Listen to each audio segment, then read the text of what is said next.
Kemudian Allah SWT di ayat berikutnya ini menyatakan wa nuyassiruka lil yusra, dan kami mudahkan kepadamu Muhammad, wa nuyassiruka, dan kami mudahkan kepadamu Muhammad, lil yusra, kepada yang paling mudah.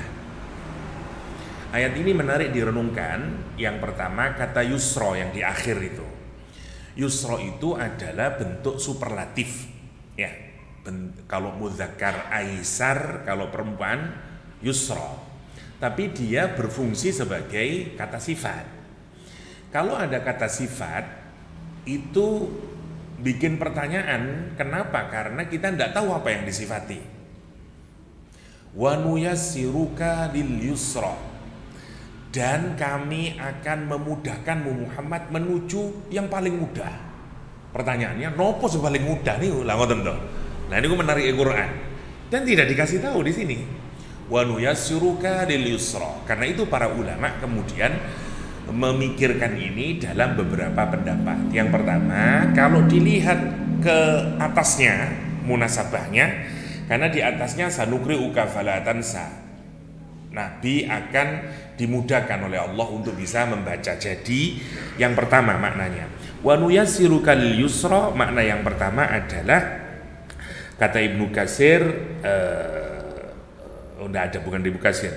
Yang pertama, Allah memudahkan Nabi Muhammad untuk bisa membaca. Memang kalau kita pikirkan paling mudah sekali, nggak perlu belajar, nggak perlu apa-apa, tiba-tiba sudah bisa membaca dan menghafalkan Al-Quran.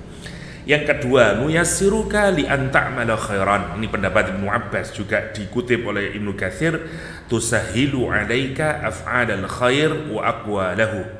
Allah memudahkan kepada Nabi Muhammad SAW untuk melakukan amal kebajikan dan pembicaraan-pembicaraan, kalam-kalam yang baik, dimudahkan semuanya. Sekarang pertanyaannya, amal yang baik sama ucapan yang baik itu dari mana asalnya? Dari syariah.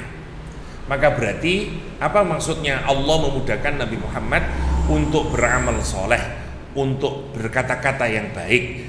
Karena Nabi Muhammad mengikuti syariahnya Allah SWT, Islam. Artinya maksudnya Allah SWT nurunkan Al-Quran, kemudian bikin Nabi Muhammad bisa menjelaskannya kepada kita.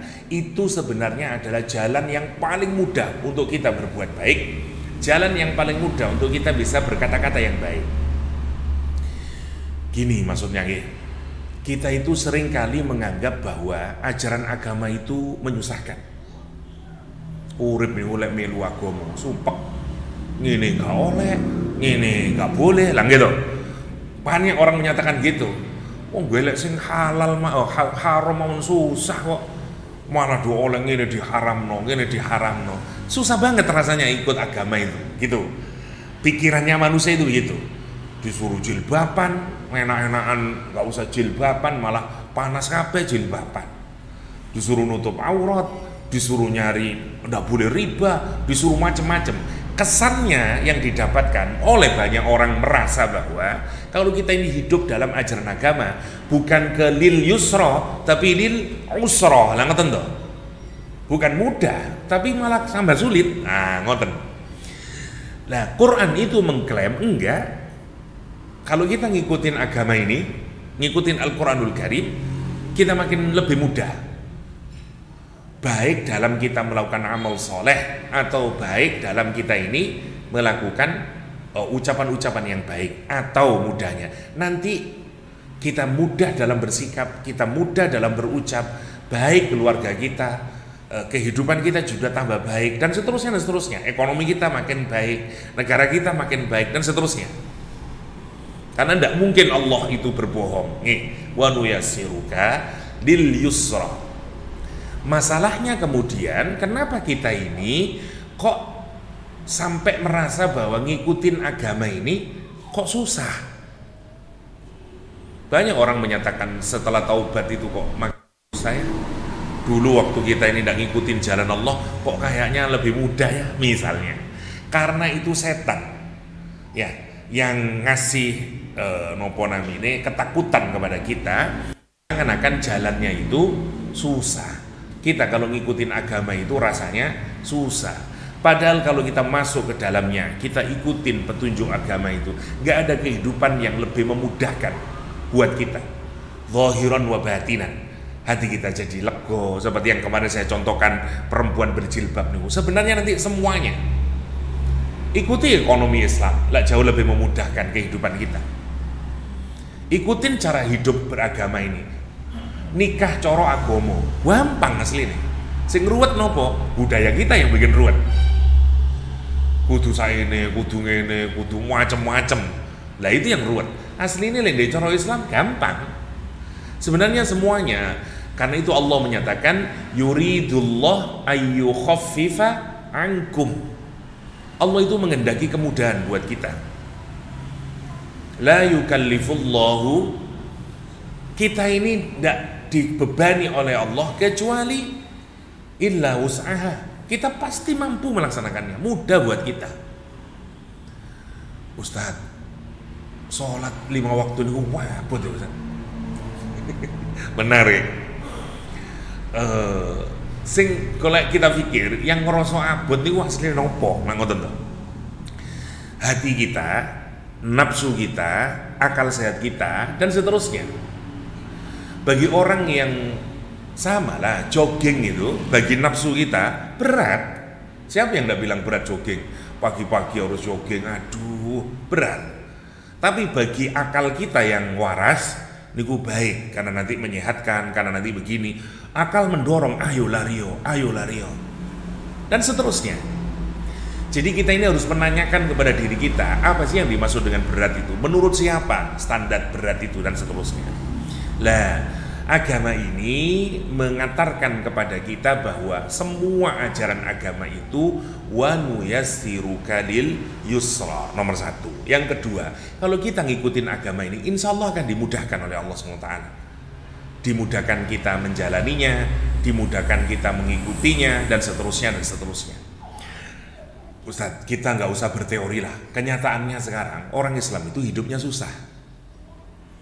Kalau kita total jenderal, kehidupan wong Islam niku teng donya niki susah.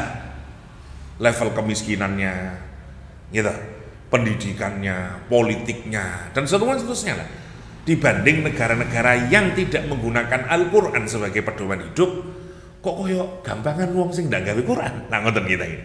Padahal klaimnya Quran, wa nuyassiruka lil yusra.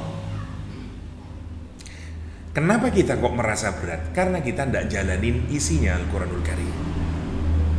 Kita ini hidup tidak dengan Al-Quranul Karim kalau mau jujur.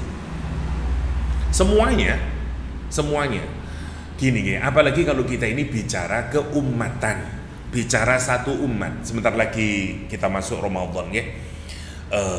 Ramadan itu bulan kita menyadari bahwa kita ini berislam itu bukan hanya sebagai individu, tapi beragama itu juga urusan kolektivitas. Ngeten. Saya ngelebarin sedikit ya karena penting yusron ini. Jenengan kalau membaca surat Al-Baqarah sebelum ayat ke 142 niku kalau dimudahkan isinya pembagian manusia menjadi orang kafir, munafik sama mukmin, muttaqin. Setelah itu dikasih 3 cerita. Nabi Adam, Nabi Ibrahim, Bani Israel. Ah ngoten to, isine surat Al-Baqarah niku sampai 142. Quran Al-Baqarah itu kan 286. Dibagi separuh 143. Nah gitu toh. 143 ke depan dari ayat 1 sampai 143 isinya niku pertama kali tentang pemetaan manusia. Rupane menungsa dadi 3 mawon. Siji muttaqin sing mempercayai Allah dan hidup dengan Al-Quranul Karim, singkatnya. Kafir yang tidak percaya sama Allah dan tidak hidup dengan Al-Quranul Karim. Yang terakhir munafik sing ngakuni Islam tapi hidupnya tidak dengan aturan Allah SWT. Ada 3. Setelah itu dikasih 3 kisah Nabi Adam, Nabi Ibrahim, Nabi Bani Israel. Kita ini seringkali bingung memahami Quran itu karena kita tidak memahami strukturnya. Ape opo surat Al-Baqarah iku? Mari Nabi Adam terus cerita Nabi Ibrahim. Manten-manten cerita Bani Israil detail, macam-macam ceritane Bani Israil. Mulai sapi betina, mulai dodolan ayat murah dan seterusnya. Sehingga kita mikir, ya opo sih kok mumet ini surat Al-Baqarah ini? Ya, sampai 142 ini masih. Ngeten. Saya sederhanakan ya. Ceritane Nabi Adam itu cerita nopo? Cerita tentang orang yang memiliki ilmu, wahyu Allah SWT, memiliki ilmu dan dia beramal dengan ilmunya, tapi dalam satu kesempatan kemudian dia melakukan kesalahan, sehingga kemudian diturunkan, ya, dan kemudian dia tahu caranya untuk membenahi kesalahan, yaitu dengan cara taubat. Jadi kalau dimudahkan, ceritanya orang yang sukses tapi pernah melakukan kesalahan. Oke. Nabi Ibrahim success story. Punya iman, sabar kokoh dengan imannya meskipun banyak ujian dan sampai dia mendapatkan puncak tertinggi, diangkat oleh Allah menjadi imam seluruh umat manusia. Nabi Ibrahim alaihissalam. Boten-boten cacate. Tidak seperti Nabi Adam. Oke. Jadi kalau Nabi Adam punya ilmu, beramal dengan ilmu, salah, tobat, sukses. Kalau Nabi Ibrahim, ilmu, beramal dengan ilmu, sukses. Terakhir, Bani Israil. Ciri ini Bani Israil, berilmu, punya ilmu, punya ilmu, beramal dengan ilmunya, boten. Bani Israil diceritakan oleh Al-Quran di surat Al-Baqarah itu, dia dikasih ilmu oleh Allah, tapi boten beramal dengan ilmunya. Dia melakukan list daftar kesalahan. Kenapa Allah mendetailkan